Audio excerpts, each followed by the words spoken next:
Hey everyone, welcome back to Health Huddle. Today we'll be talking about childhood development, and the expert that I have talking with us about childhood development is Nathan Jervich.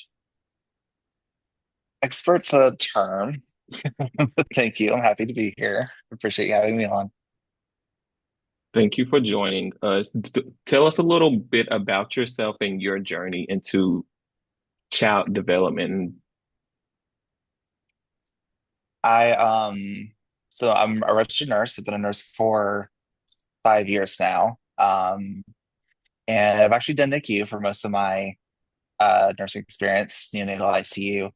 I've done some cross training with PICU, pediatric floors. I traveled for a bit. That's where I got that training. Also went to labor and delivery, mother baby. So I have pretty broad knowledge of like infancy development, early early childhood development, adolescence, not so much experience with, but enough to if I don't know something, I'll research it and present information like I've done here. But yeah, it's a little bit about my work experience, about how I got into this.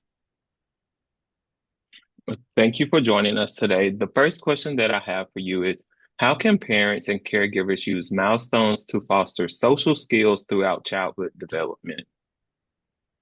So milestones can be kind of a charged word. So I feel like parents can hear milestones and think I have to meet this specific thing in order for my child to be considered developing normally. Mhm. Each person is different. Every child is different.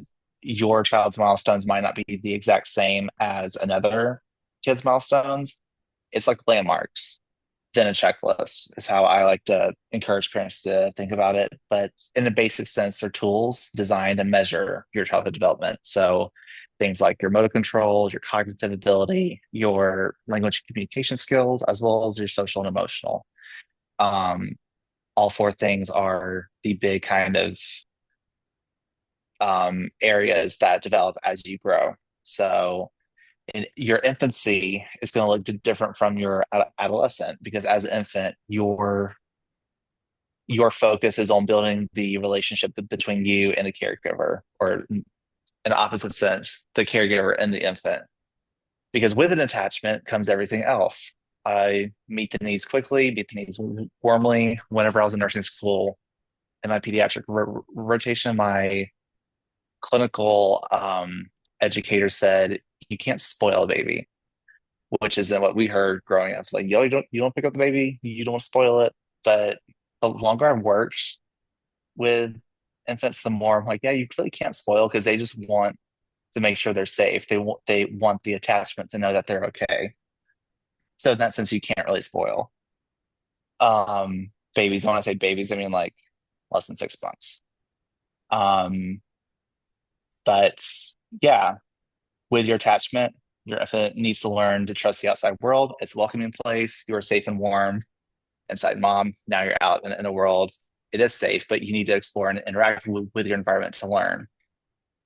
Having positive attachments too can lead to fewer behavioral problems down the road as well. So that's another emphasis I want to say. Like you want to forge the relationship between the caregiver and the infant, um, versus your adolescence. Once you've gotten up to say 11, 12, 13, the adolescent period, you've formed your attachment. It should be secure. Now the focus is going to go to your how to say this. You're using your attachment, and then it's up to them to go forward and explore, but then come back to that safe space for them. So it's like a guide and a mentor type of attachment, which is hard as parents because you want to make sure your child is safe at all times. Everyone does that. If not, you're psychotic. But you want to prepare for your attachment to change as your kid starts to explore the outside world. And that's part of a natural process. They want greater independency, they want autonomy. Mhm. And so you want to continue to allow them to explore appropriately, but still have that positive attachment for them to fall back on. So that's really kind of what I want to say about milestones. You can speak with your specific doctor or pediatrician about what they look for as far as normal development is, but just know that your kid might roll over sooner than another kid, or he may take a little bit longer to crawl, or she might take longer to pull herself up and stand up. It's all dependent on them. Okay, thank you. I just want to ask one quick thing. So I know the four areas were motor, cognitive, language, and communication, and then social and emotional. And I think we tend to forget about the importance of cognitive milestones. What,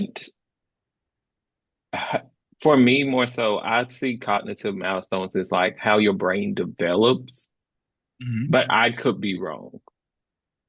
Well, how Oh, like the all four come into one and just helps your brain develop on that level. I mean, each kind of area bleeds into another. Without a strong cognitive development, how can you grasp something and know to put it down Hmm. here? Like, Hmm. because cognitive, like I said, it is your ability to think and solve problems, use deductive reasoning, and it all comes with time, as with anything. But that's something I've noticed too is cognitive development is sometimes lacking because we want kids to meet to meet their physical landmarks. We want them to communicate feelings, to use their words, to use their gestures, to do those things appropriately. But cognitively and learning to adapt, to solve problems, to think, to critically think, it is the area that is improvement for sure. And that's Okay. what I mean by it's like the cognitive area. Okay. Since we've got on the topic of cognitive development, I want to touch this one topic. So let's talk about screen time versus physical play. Yes. Age old question. The Yes. iPad kids. Yes. Screens are convenient for sure. Um, okay, so I did a whole deep dive on this for several hours because I was curious about it. It's hard in a scientific sense. You have your scientific process of you formulate your hypothesis, you test it and your results, and then you keep going throughout the process. It's hard to develop a longitudinal study that happens over time to measure what screens do because every screen is different, every kid is different, and technology Hmm. keeps changing. So it's difficult. But in general, obviously, the less screen time kids are engaged in, the better developmental outcomes there are. So I found this interesting. Higher amounts of screen time are associated with shortened attention spans, overstimulation, depressive symptoms, obesity, and other behavioral issues.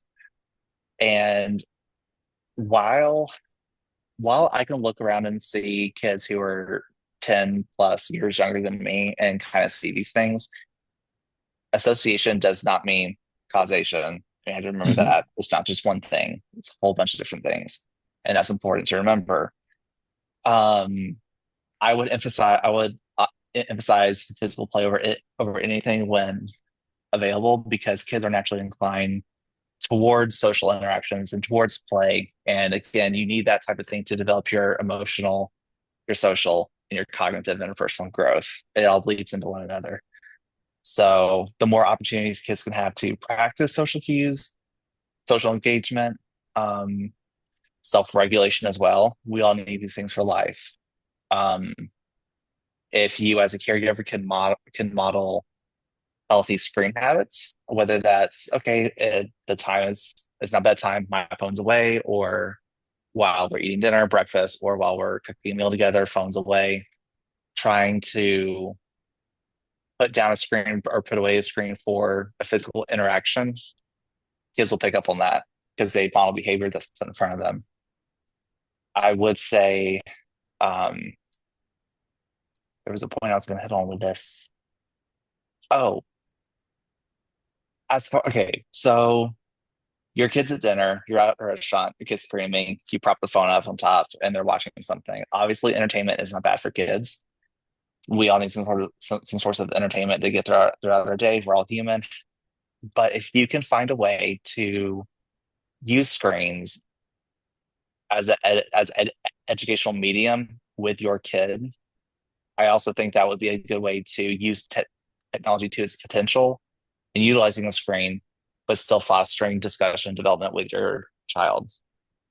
And that's And something I think everyone could kind of work on better. Yeah. and I want to touch on like the physical play aspect. So I'm a former PE teacher. I started in high school, but 2 weeks ago I subbed for like elementary school, and just when kids are exposed to physical play, it's a form of letting, like, if they have pent up extra energy, whatever the case may be, they let it out. Like, majority of the students, all they truly wanted to do was just run around. But it just helps release whatever they have going on. They have fun, they play with their friends, they play tag, but also they're getting in physical activity, which at their age, they don't understand the importance of it, but you make it fun and enjoyable. And from that point, you just start incorporating different activities that help with, like we talked about earlier, like motor development or whatever the case may be.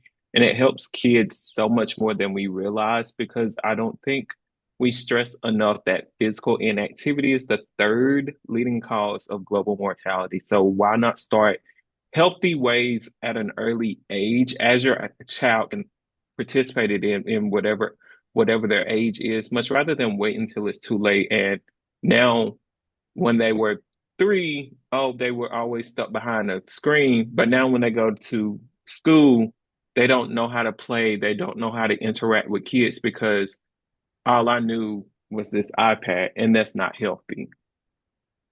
Yeah. So, with Yeah. that We've being, all witnessed it too. yeah, oh, I'm sure. With that being said, let's talk about some different creative avenues like drawing or music, and how those aid in developments, and how can kids explore these? Yes, I have more of an emotional attachment to music as well. So like this section whenever I was thinking about childhood development, it was hard not to go crazy on because I'm a nerd. I think it's fascinating. But I mentioned before, kids are naturally curious. They want to explore. They want to interact. They want to play. Mhm. Art is highly underrated as a way to explore curiosity and build interactions and connections using different mediums. So, like drawing, for example, kids have crayons out, Legos, whatever have you. It's a way. I'm trying to think about how to phrase this part. Art's a great way. So you mentioned physical release, how that's necessary just to get it out.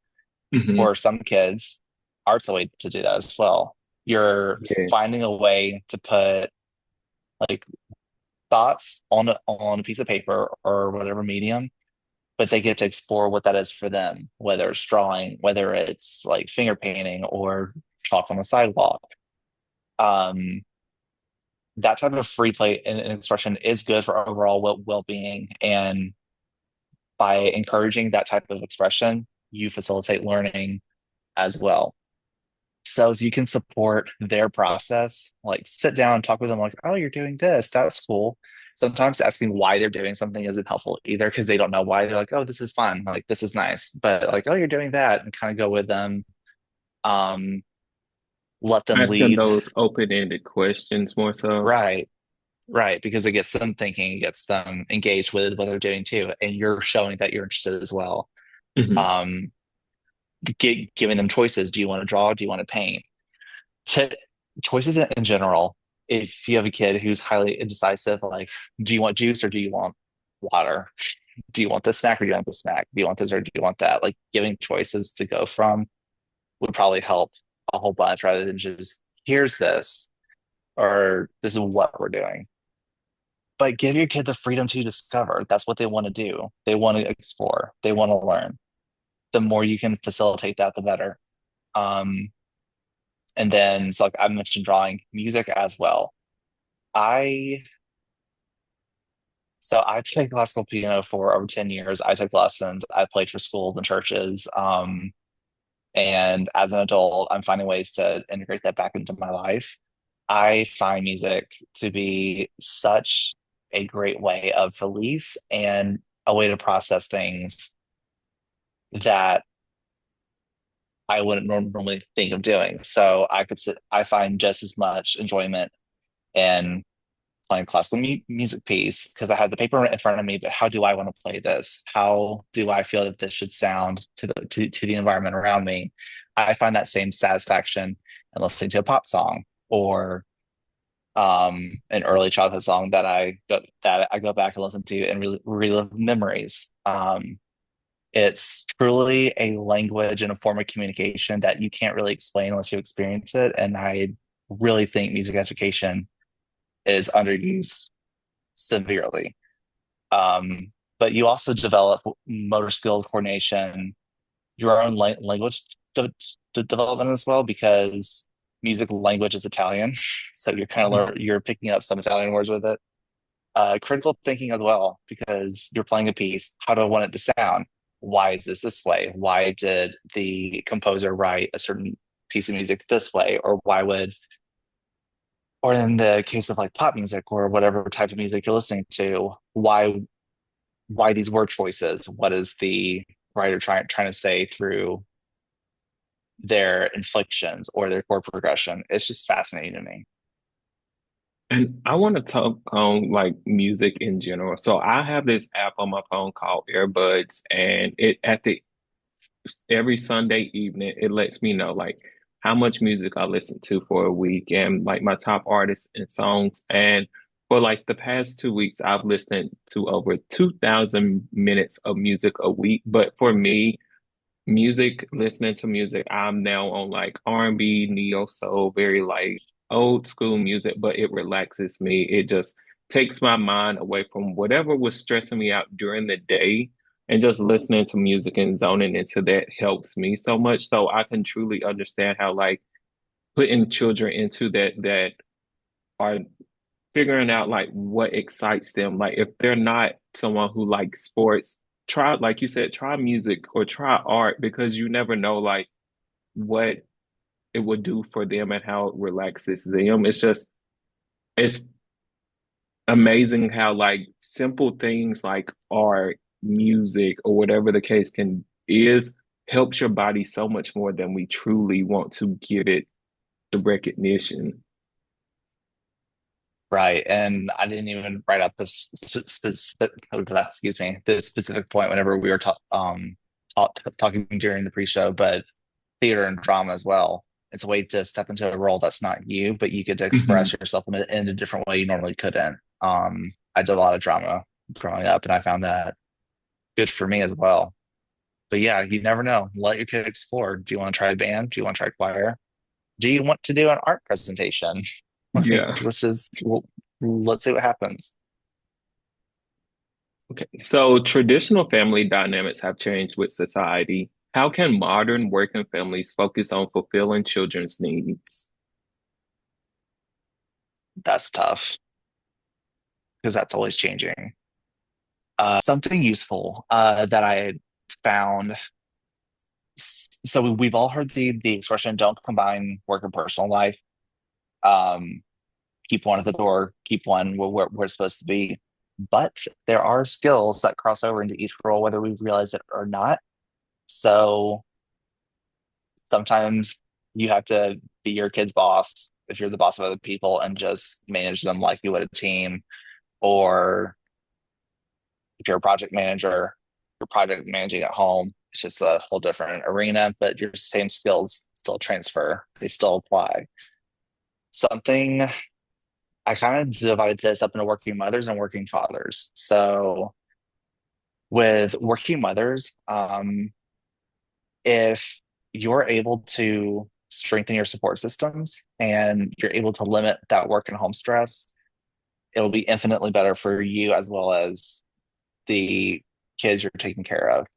So unfortunately, women are still held with a specific gender role and are at an advantage because of expectations and traditional gender roles. I would like to say that's gotten better, but it's something society still grapples with.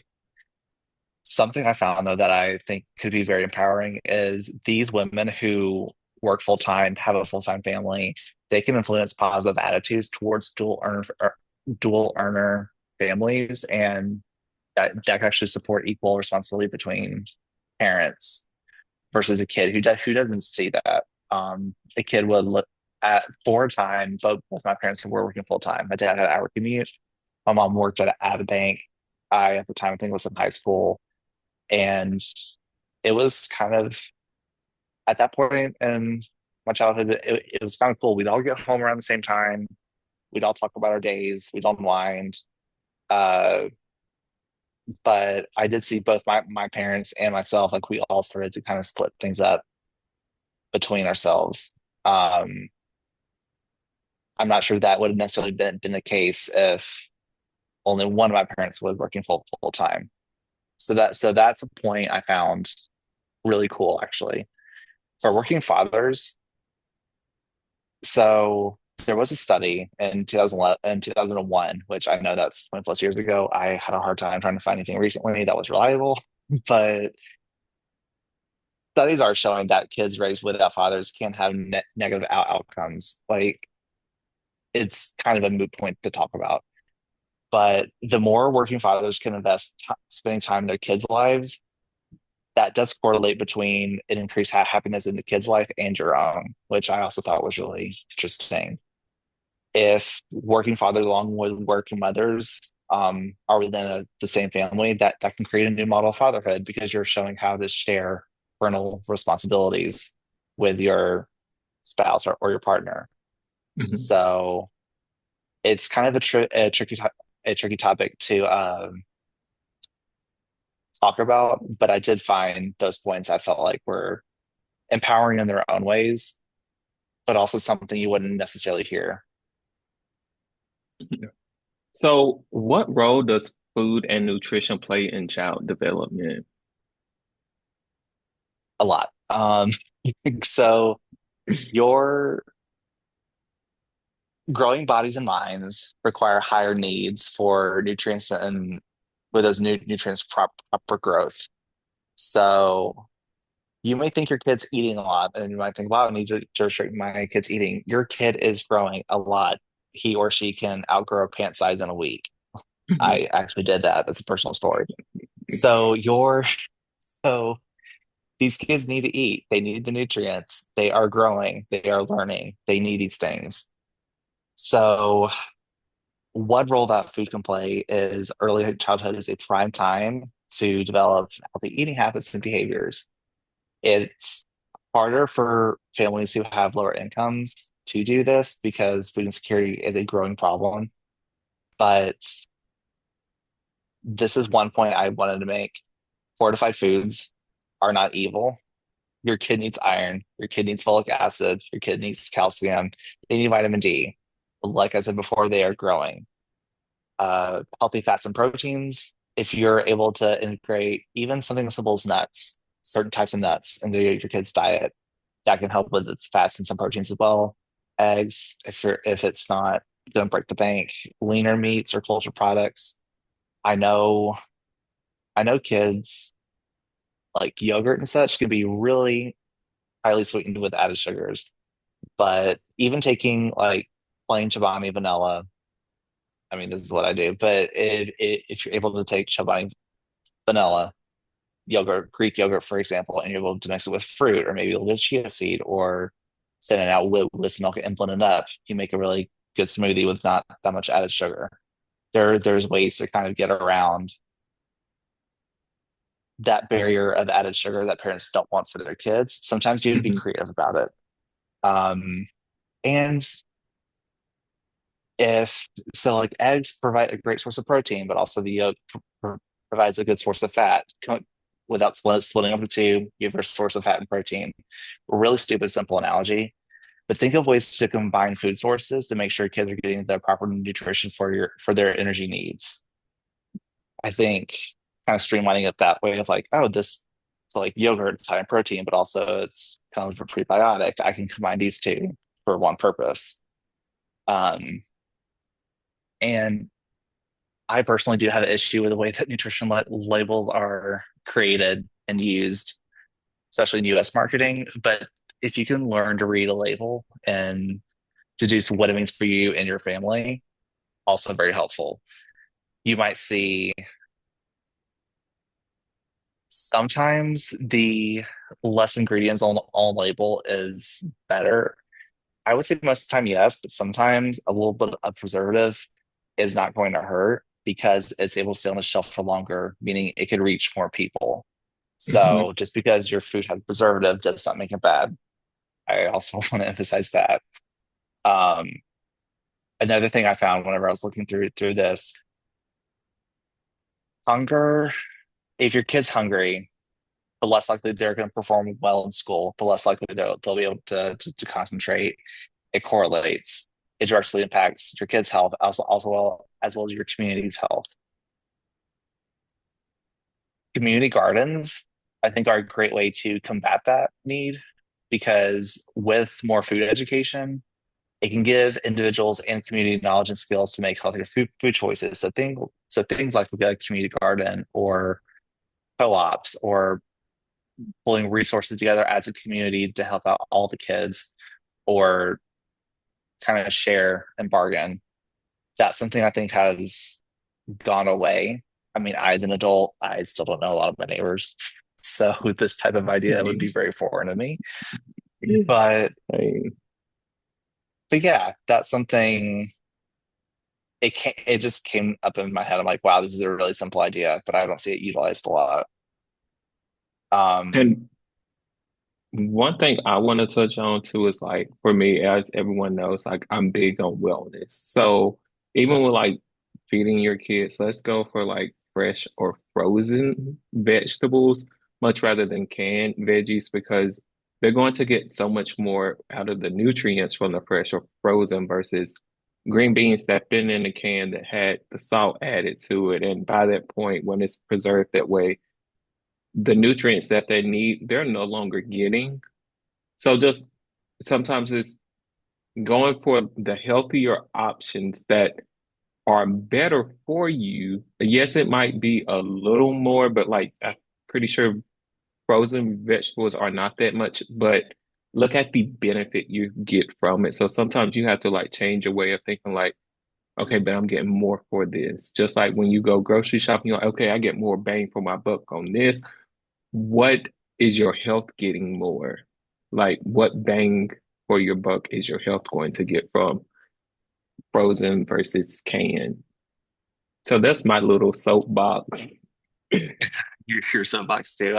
I thought about that too. I was like, well, actually, canned beans versus frozen beans, like the price from the last time I compared, it wasn't that far off. I think they were about the same. So yeah, I like that idea. All right. So we all know summer is approaching. I'm so happy. But how can parents I'm keep their not. children safe from extreme heat? I love the winter and cold. I thrive. You will not see me outside unless it's the pool. So,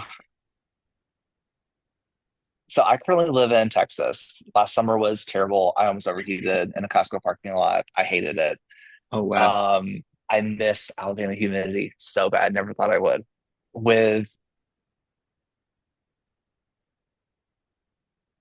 a big point I wanted to make on this is that learning learning how to be prepared in critical situations will take you far. So by that I mean, so I'll take where I live, Texas gets super hot. We'll have heat advisories that expand days, if not weeks. If consider where your time is being spent. If that time is spent outdoors or in hot areas where, like, yes, there's ventilation, but there may not be cooling, Hmm. be prepared and have a plan for if your kid starts experiencing signs of heat exhaustion or replacing electrolytes because your kid's sweating a lot. Again, younger bodies and smaller bodies, they heat up more quickly because they don't have like our surface area to try and disperse everything across. They their bodies aren't efficient as cooling via sweating. They're not able to self-regulate their temperatures. They're immature and inefficient. Um, so things like having water and snacks on hand. Uh, something I did for a while. I used to lifeguard and teach swimming lessons. Have water and Gatorade and mix up the two. Basically, dilute your water with Gatorade makes it last longer, and also it's not just a sugar rush of all of a Hmm. sudden. So combining your water with sports drink or salty snacks, having some sort of like salty nut or like a gem stick, a protein stick, something like that. Learn first aid and CPR, please, especially with how hot it's getting these summers. Uh, you never know what's going to happen. You never know if like a kid's going to sprain their ankle or get bitten by a bug or um, hope no one experiences, but like a kid just drops, and then you have to think about what do I do? Do I like how do I tell? What I'm trying to say is having the framework of like, okay, kid drops. This is my job. I give these people's jobs until someone with higher education comes and they can take over. Hmm. So learning those strategies will go a long way. All right. So, what is one key takeaway you hope all of our viewers can just, after listening to this and watching us talk, what's one key takeaway you want to leave everyone with?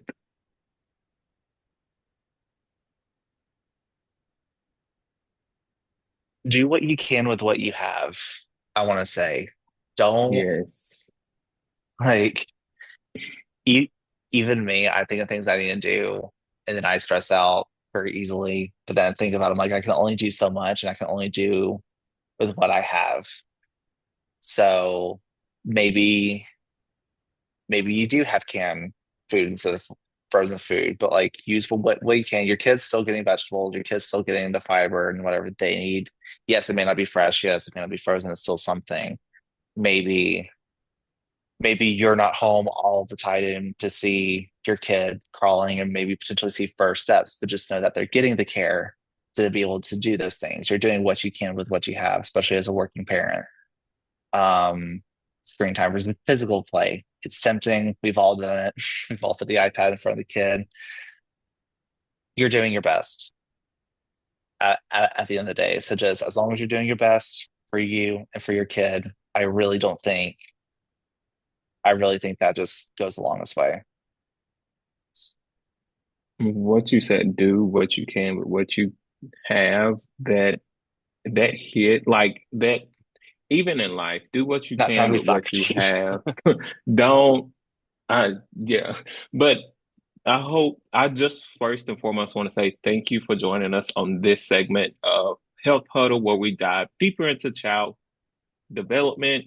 I touched on a few topics with my Wellness Monday videos, but just having someone that could educate us more is very beneficial. So for that, I just want to say thank you so much. And Thank you I for hope having me.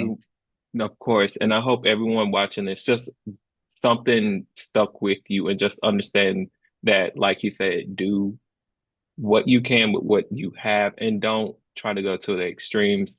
The sole purpose of this was just to educate and just give you some tips and overall just help bring awareness to the general public even more.